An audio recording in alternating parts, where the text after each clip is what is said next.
As a painter Leonardo کی 2 paintings بہت مشہور ہیں، جن میں سے ایک مونالیسا اور دوسری دا لاسٹ سپر۔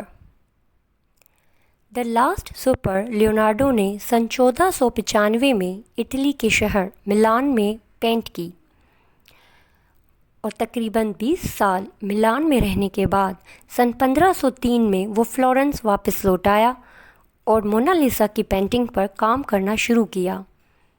لیونارڈو نے اپنی باقی زندگی اسی پینٹنگ پر کام کیا۔ لیونارڈو دا ونچی کو سومیٹو پینٹنگ ٹیکنیک کا پائنر مانا جاتا ہے، اور اس کے استعمال کا بہترین نمونہ مونالیسا کی پینٹنگ ہے۔ لیونارڈو دا ونچی کی مشہور پینٹنگز میں Mona Lisa, the last super, lady with اے من، ورژن آف راکس، دا ویٹروون مین شامل ہیں۔ لیونارڈو دا ونچی کی وفات 2 مارچ سن 1519 میں 67 ایئرس کی عمر میں فرانس میں ہوا۔ لیونارڈو کو سینٹ ہیوبرٹس چیپل ایمویرس میں فرانس میں دفنایا گیا۔ Facts about Mona Lisa painting. Viewers, یہ پینٹنگ دنیا میں سب سے زیادہ مشہور اور Guinness book of world record کے مطابق سب سے زیادہ دیکھی جانے والی پینٹنگ ہے، اور یقیناً کبھی نہ کبھی یہ پینٹنگ آپ سب کی نظروں سے بھی ضرور گزری ہوگی۔ ویورس کہتے ہیں کہ آج کے وقت کے مطابق اس پینٹنگ کی قیمت 50,000 کروڑ یعنی 50 ارب روپے ہے، اور اس پینٹنگ کو فرانس کی کیپٹل پیرس کے مشہور میوزیم لیور میوزیم میں رکھا گیا ہے۔ اس پینٹنگ کی کہانی پر اگر ہم بات کریں تو تقریباً 500 سال پہلے اٹلی کے شہر فلورنس میں ایک سلک کا ویپاری تھا، اس کا نام تھا فرانسسکو جیوکونڈا۔ وہ اپنی بیوی سے بہت محبت کرتا تھا۔ اس نے بیوی کو تحفے میں اسی کی پینٹنگ دینے کا سوچا، اور اسی لیے اس نے لیونارڈو سے پینٹنگ بنانے کو کہا، اور تب 1503 میں لیونارڈو نے لیسا جیوکونڈو کی یہ پینٹنگ بنانا شروع کی۔ لیونارڈو دا ونچی نے سب سے پہلے اس پینٹنگ کا نام لا جیاکونڈا رکھا، جو بعد میں تبدیل ہوتے ہوتے مونالیسا رہا۔ اس کے معنی ہیں مائی لارڈ۔ کسی وجہ سے لیونارڈو یہ پینٹنگ فرانسسکو کو نہیں دے پایا، شاید اسی لیے بھی کہ وہ پینٹنگ ابھی مکمل نہیں تھی۔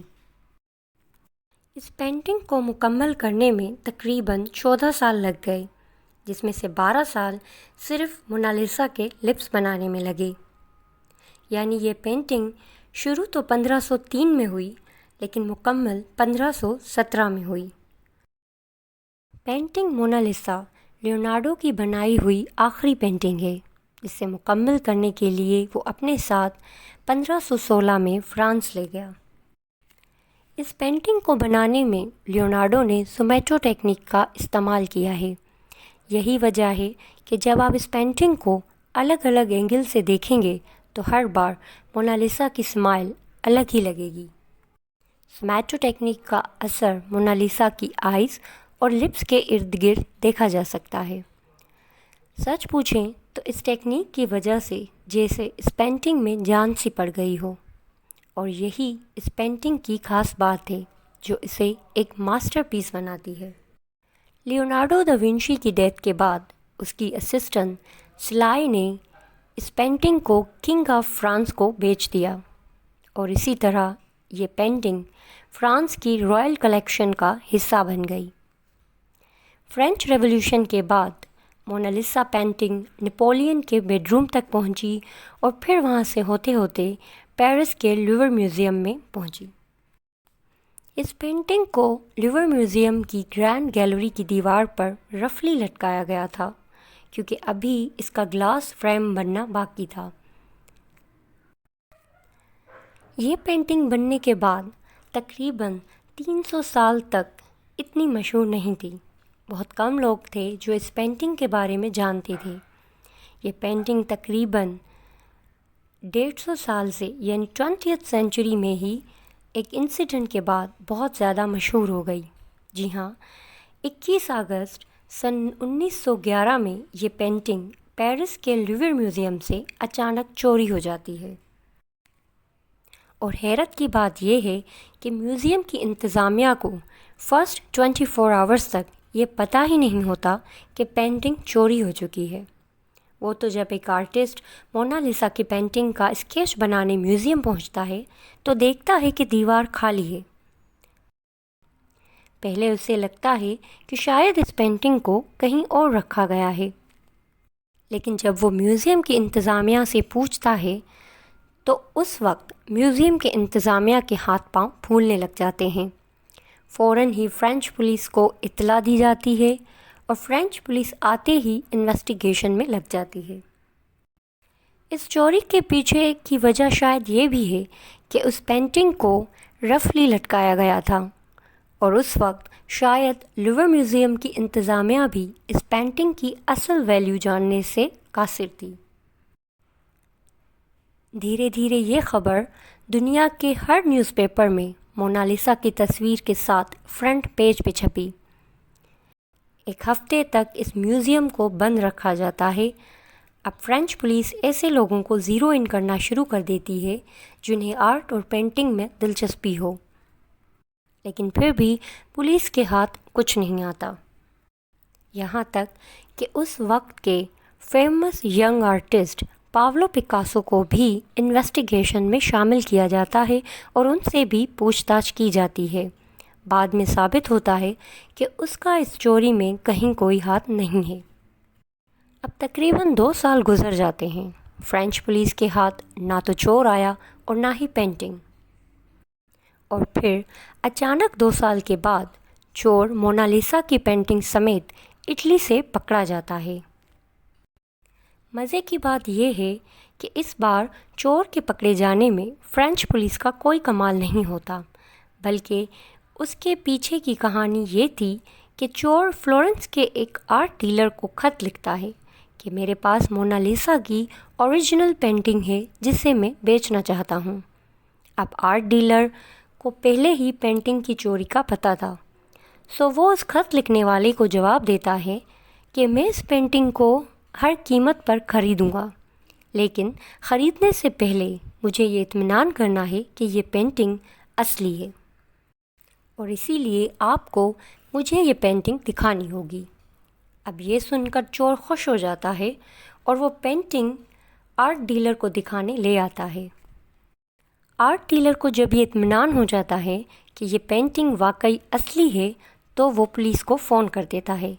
پولیس چور کو رنگے ہاتھوں پکڑ لیتی ہے اور اس پینٹنگ کو واپس پیرس کے اسی میوزیم میں رکھا جاتا ہے۔ اس پینٹنگ کو چوری کرنے والا کوئی اور نہیں بلکہ اسی میوزیم میں گلاس فریم بنانے والا ونسنزو تھا۔ ونسنزو نے پولیس کو بتایا کہ اس پینٹنگ کو چوری کرنے کے لیے وہ پہلے ہی کسی الماری کے پیچھے چھپ گیا تھا، اور جب سارے انتظامیہ اور میوزیم میں کام کرنے والے لوگ چلے گئے تو اس نے اس پینٹنگ کو اٹھایا، فولڈ کیا اور چھپا کر دوسرے دروازے سے باہر نکل گیا۔ جب اس چور سے اس چوری کی وجہ پوچھی گئی تو اس نے بتایا کہ بینگ این اٹیلین اسے لگتا ہے کہ اس پینٹنگ پر اٹلی کا حق ہے نہ کہ فرانس کا، کیونکہ اس کا مصور لیونارڈو دا ونچی ایک اٹیلین تھا تو اس پینٹنگ کو بھی اٹلی میں ہی ہونا چاہیے۔ دراصل ونسنزیو ایک پیٹریوٹک اٹیلین تھا۔ اس نے بتایا کہ اسی غرض سے میں نے اس پینٹنگ کو اٹلی میں بیچنا چاہا اور میں چاہتا تھا کہ اسے اٹلی کے ہی کسی میوزیم میں رکھا جائے۔ عدالت نے ونسنزیو کو 7 ماہ کی قید کی سزا سنائی۔ آج بھی اس پینٹنگ کو دیکھنے کے لیے ہزاروں کی تعداد میں لوگ آتے ہیں، بلکہ یہی نہیں، ان 2 سالوں میں جب یہ پینٹنگ میوزیم میں موجود نہیں تھی تو سینکڑوں کی تعداد میں لوگ اس خالی دیوار کو دیکھنے آتے تھے جہاں یہ پینٹنگ لٹکی ہوتی تھی۔ تو ویورز، یہ تھے مونا لیسا کی پینٹنگ سے جڑے کچھ فیکٹس اور interesting story behind the theft of this painting. اگر آپ کو یہ ویڈیو پسند آئی ہو تو چینل کو سبسکرائب کر کے ویڈیو کو لائک کر دیجیے گا اور کامنٹ سیکشن میں بتائیے گا کہ آپ کو یہ ویڈیو کیسی لگی۔ اسی کے ساتھ میں بشریٰ مورائی آپ سے اجازت چاہوں گی۔ اپنا بہت خیال رکھیے گا۔ اللہ نگہبان۔